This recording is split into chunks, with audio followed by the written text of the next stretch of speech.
जुम्मे का दिन था और मुझे जाना था दमाम से खोबर कॉर्निश। क्यों जाना था ये मैं आपको थोड़ी देर में बताऊंगा। तो सबसे पहले मैं तैयार होकर घर से निकल पड़ा बस स्टॉप पे जाने के लिए और हाइपर अल वफा माल को और मस्जिद रेहान को क्रॉस करने के बाद मैं थोड़ी देर में ही बस स्टॉप पर पहुंच गया था। और जिस बस स्टॉप पर मैं आया था यहाँ पे आती है E5 बस, क्योंकि दमाम से खोबर से दमाम बहुत सारी बसें चलती है, लेकिन जिस स्टॉप पर मैंने जाना था वहां से सबसे करीब वाला स्टॉप E5 का था। क्योंकि बस आ नहीं रही थी, जिसके लिए मुझे काफी देर 15 से 20 मिनट बस का इंतजार करना पड़ा और वीडियो ऑन करके मैं इंतजार करने की एक्टिंग करता रहा। और आखिरकार बस आ ही गई थी जिस पर मैं चढ़ा और चढ़ते साथ ही मैंने अपना खुबर की तरफ सफर शुरू कर दिया। ये बस जा रही थी दमाम इस्कान से होकर खुबर की तरफ। यहाँ पे मैं आपको ये बता दूं कि दमाम से खुबर, खुबर से दमाम बहुत सारी बसें चलती हैं जिनकी प्राइस सिर्फ और सिर्फ 3.5 रियाल है। और ये लोकल यहाँ के रहने वालों के लिए बहुत ही जबरदस्त है कि वो लोकल ट्रांसपोर्ट यूज करके दमाम से खुबर, खुबर से दमाम या एयरपोर्ट भी जा सकते हैं। रास्ते में मेरी नजर एक मोटर बाइक पर पड़ी जिसके 3 टायर थे और ये बहुत ही जबरदस्त बाइक थी। ये मोटर बाइक स्पेशली लेडीज और बुजुर्गों के लिए बहुत ही यूजफुल थी, लेकिन ये अलग बात है कि इस टाइम इसे एक नौजवान चला रहा था। दमाम और खुबर के रास्ते में एक इंडस्ट्रियल एरिया भी है। यहाँ पे बहुत सारी इंडस्ट्रीज हैं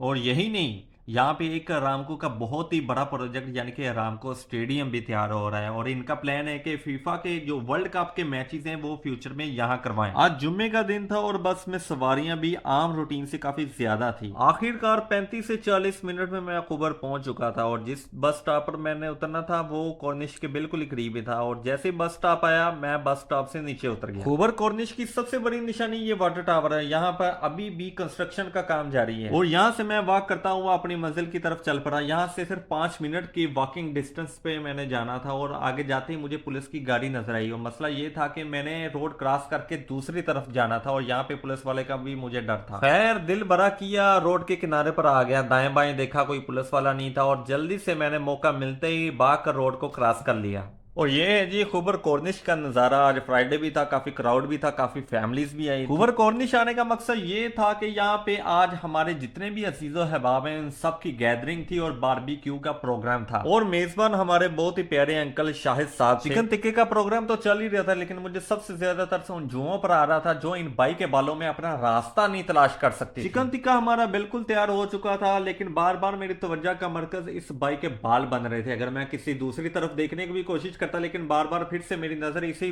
बालों पर आ जाती। दस्तरखान लग चुका था, सब मिलकर बैठ गए थे खाना खाने के लिए और माशाल्लाह खाना बहुत ही जबरदस्त था, बहुत ही मजेदार था और हम सब ने मिलकर खाना खूब खाया और खूब इंजॉय किया। खाना खाने के बाद मैंने सोचा चले थोड़ा सा बच्चों के साथ खेल लिया जाए, लेकिन बच्चों ने मेरे साथ खेलने से इनकार कर दिया। खैर शाम हो चुकी थी, अंधेरा हो चुका था। यहाँ पे सब लोगों ने अपने घरों में वापस जाने के लिए तैयारी शुरू कर दी थी और इन सब से मुलाकात करने के बाद इन्हें सी ऑफ कर दिया। खुबर कॉर्निश में एक मस्जिद है जिसका नाम है मस्जिद जोजा। ये माशाल्लाह बहुत ही खूबसूरत मस्जिद है, अंदर से भी और बाहर से भी। और खुबर कॉर्निश से ही हम बहरीन को भी देख सकते हैं और ये जो आप बिल्डिंग्स देख रहे हैं लाइटों वाली, ये बहरीन की हैं। और इसके बाद मैं अपने मामू के साथ चल पड़ा वॉक करने के लिए और हमने तकरीबन 6 किलोमीटर की वॉक की। और वॉक करते करते हमारी नजर एक गिटार बजाने वाले पर पड़ी और ये बहुत ही जबरदस्त गिटार बजा रहा था, ये आप खुद सुने।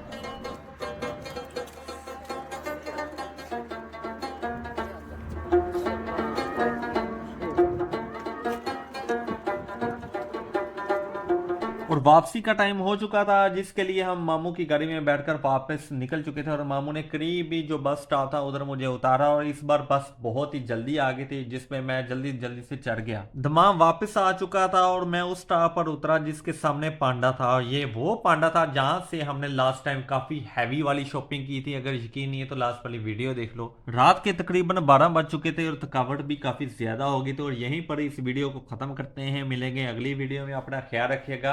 अल्लाह हाफिज।